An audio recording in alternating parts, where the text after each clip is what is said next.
The show just keeps getting better and better each week. We find out that these dudes are actually Eskimo brothers, and Floyd knew about the affairs from the beginning. We have Carol, who I don't think she killed her husband. It's almost too obvious at this point. And speaking of Carol, Officer Plumb does something that not only is going to probably cost her this case, but also probably cost her her job. We're talking about DTF St. Louis, Episode 5, full spoilers ahead. We'll talk about this more at the end, but this is probably my favorite episode of a show that I've already enjoyed all the episodes so far. But we open this episode with the montage of Indiana Jones and young Floyd back in the day. We transition into the interrogation with Plumb and Homer interrogating Carol. They bring up the whole insurance claim, and she didn't know about it. No way, Jose. But then I just get a kick out of when she's like, can you talk louder? No one can hear you. And how Plumb and Homer like kind of bond over her awkwardness in that interview. But one thing that we found out in this opening scene is Carol has a past. I've been talking about it for weeks. What happened to her husband? We don't know quite yet, but we'll talk about the ending and how it ties into Carol. But what did Carol do? Man, this episode gave us so much more context between Floyd and Clark, the Raymond Eskimo brothers. We find out that Floyd not only knew about the affair, he encouraged it. He told Carol, I want you to be happy. I know we can't be as intimate as we used to be, so I want you to enjoy sexual fantasies and having your sexual desires be fulfilled with my best friend. Yes, Floyd encouraged the affair. He knew about it the whole time.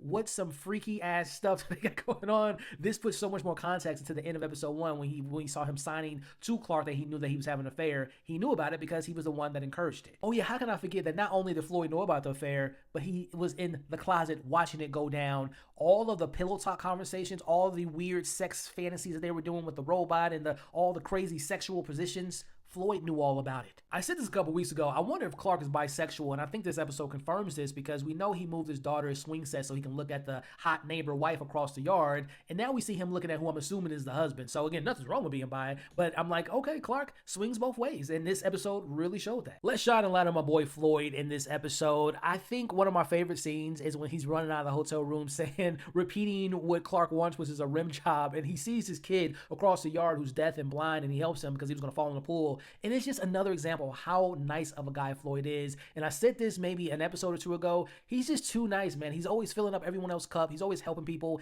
Is Floyd as good as he is? Is there a secret that the show is hiding from?